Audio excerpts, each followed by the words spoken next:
সৌন্দর্যের জন্য আমি সুন্দর না, আমার আমার দাঁত নিয়ে কথা বলতো, আমার দাঁতটা একটু বড় বড়, আমার চেহারা নিয়ে আমাকে খ্যাত আনস্মার্ট বলতো। লাস্ট মনে আছে ওর ভাইয়ের বিয়েতে আমাকে একটা কিনে দিছিল, লেন্স কিনে দিয়েছিল, আমি পড়তে পারি না দেখে এমন অপমান করেছে, মানে লেন্স পড়তে পারি না, এখন আমি 1 সেকেন্ডে লেন্স পড়তে পারি। তো আমার তার কাছে প্রশ্ন, আমি কি এখন স্মার্ট হতে পারছি?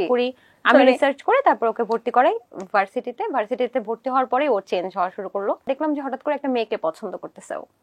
তা আমি বললাম, ভাই তোমার জন্য আমি এত কষ্ট করলাম, তুমি আমার সাথে কেন এরকম করলা? তখন মেয়েটা আমাকে বলছিল, তুমি তো খ্যাত, তুমি তো স্মার্ট না। আমি খ্যাত ছিলাম, এটা আমার দোষ ছিল। আমি চুল রিবন্ডিং না কি যেন বলে, ওটা এখনো বুঝি না, ওটা করতে পারতাম না। আমি চোখে লেন্স পড়তে পারতাম না, আর আমি ওয়েস্টার্ন ড্রেস পড়তে পারতাম না, এটা হচ্ছে আমার দোষ ছিল। ও বলছে, তুমি তো স্মার্টলি চলতে পারো না, তোমাকে নিয়ে আমি রাস্তায় যেতে পারি না, আমার লজ্জা লাগে বন্ধুদের কাছে। আরেকটা প্রেম পড়লো পরে, তারপরে আমি ছাড়তে পারি নাই। আমি একেবারে ওকে ভার্সিটিতে ভর্তি করে, যখন দেখেছি ও একটা ভালো জব পেয়েছে মার্চেন্টাইজিং এ, ভার্সিটিতে ভর্তি হয়েছে।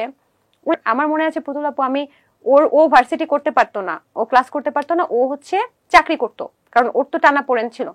তখন আমি ওর ভার্সিটিতে গিয়ে আমার ভার্সিটির পরে ওর ভার্সিটিতে গিয়ে ওর বন্ধুদের সাথে সবার সাথে আমার বন্ধুত্ব ছিল, ওদের থেকে নোট কালেক্ট করতাম, কি কি পড়াইছে সব দাগায় নিয়ে আসতাম, লিখতাম। আমি আমার পড়ালেখা বাদ দিয়ে দিছিলাম, নোটস নিয়ে রাতের বেলা ফোন দিয়ে ওকে পড়াইতাম। বিয়ে হয়ে গেছে, এখন একটা বাচ্চা আছে।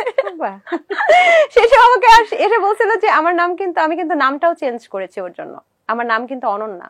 তো আমার এই নামের প্রতি বিতৃষ্ণা চলে আসছিল, আমি সাইকো হয়ে যাচ্ছিলাম যে একটা মানুষের প্রতি এত এত দিলাম, তারপরও মানে এত কিছু কষ্ট করলাম, তারপর ছেলেটা আমাকে ছেড়ে চলে গেল টাকার জন্য। আমি সুন্দর না, আমার দাঁত নিয়ে কথা বলতো, আমার দাঁতটা একটু বড় বড়, আমার চেহারা নিয়ে আমাকে খ্যাত আনস্মার্ট বলতো।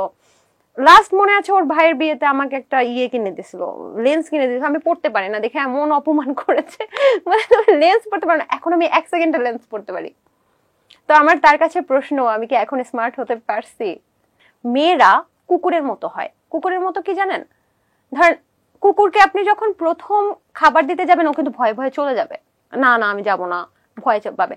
আপনি পরের দিন একটু খাবার দেবেন, একটু কাছে আসবে, তারপরে খাবার দেবেন, আপনাকে অনেক ভালোবাসবে। এবং কুকুর কিন্তু জীবন দিয়েও তার প্রভুকে ছেড়ে যাবে না।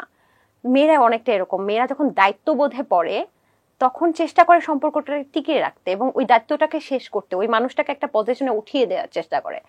তো আমিও না ওই দায়িত্ববোধের মধ্যে ফেসে গেছিলাম, যখন অনেক অনেক অবহেলা করতো, অনেক কষ্ট দিত, তারপর আমি কুকুরের মতো ওর কাছে থেকেই গেছিলাম দায়িত্ববোধটার জন্য, যে ঠিক আছে তোমার একটা পজিশন হোক, কারণ আমি যদি এখন এই মুহূর্তে তোমাকে ছেড়ে আসি, তোমার হয়তো অনেক বড় ধরনের ক্ষতি হয়ে যেতে পারে, তুমি হয়তো একা সবকিছু সামলাতে পারবে না, কারণ পুরো পরিবারটা তোমার উপর ডিপেন্ড করে। তো সেই সময় আমি যখন দেখলাম ও ওয়েল এস্টাবলিশড এবং পাশও করে যাচ্ছে, ওকে আমি বলছিলাম, দেখো তোমার কাছে আমার একটাই চাওয়া, তুমি যেদিন পাশ করবে, যেদিন তোমার গ্রাজুয়েশন হবে, যেদিন তোমাকে ওই যে বলে না যে গ্রাজুয়েশন সেরিমনি হবে, সেদিন আমাকে একটু দাওয়াত দিও, আমি আসবো, আমি দেখতে চাই যে তুমি ওই গ্রাজুয়েশনে হ্যাট পরে ওরকম অবস্থায় তোমাকে কেমন দেখা যায়। এটা আরেকটা কথা আমার খুবই অবাক লাগলো, এবং আমি মনে হয় প্রথমবার শুনলাম এটা, যে তুমি সিদ্ধান্ত নিয়েছিলে যে সে প্রতিষ্ঠিত হওয়ার পর তুমি তাকে ছেড়ে আসবে, কিন্তু তুমি তাকে প্রতিষ্ঠিত হওয়া পর্যন্ত সঙ্গটা ছাড়োনি। আমি ওকে একটা পজিশনে উঠায় দিয়ে আসতে পারছি, কি চমৎকার ওর একটা সুন্দর লাইফ দেখতে পাচ্ছে, যে ও এখন ওর বাচ্চা নিয়ে বউ নিয়ে হ্যাপি আছে। এটাই তো দেখতে চেয়েছিলাম, যে আমি খালি ভয় পেতাম যে কালকের জন্য কি বাজার হবে, ওটার টাকা ছিল না, ওটা তো আমারও পরিবারের মতো হয়ে গেছিল। আমি ভয় পেতাম যে আচ্ছা এখন কোথায় টাকা পাবো, মানে জমাইতাম, ওই যে ছোট ছোট চাকরি করে জমাতাম। আমার মা জিজ্ঞেস করতো, টাকা তুই কই রাখিস, কোথায় যায় তোর টাকা? টাকা ওখানে যেত। আমার চুলে কালার করতে চাইছিল। আচ্ছা আপু, আমি তখন ক্লাস 7-8 পড়ি, আমার চুলে কিভাবে কালার করবো, তখন কিভাবে লেন্স পরবো, তখন বড় মানুষের মতো চলতে পারবো? আমি তো এখনো বড় হই নাই। তাকে কোনো কিছু বলার আছে না, ওর বাচ্চাটা অনেক সুন্দর হয়েছে, এটাই বলার আছে। আমার কাছে ভালো লাগছে ওর বাচ্চাটা।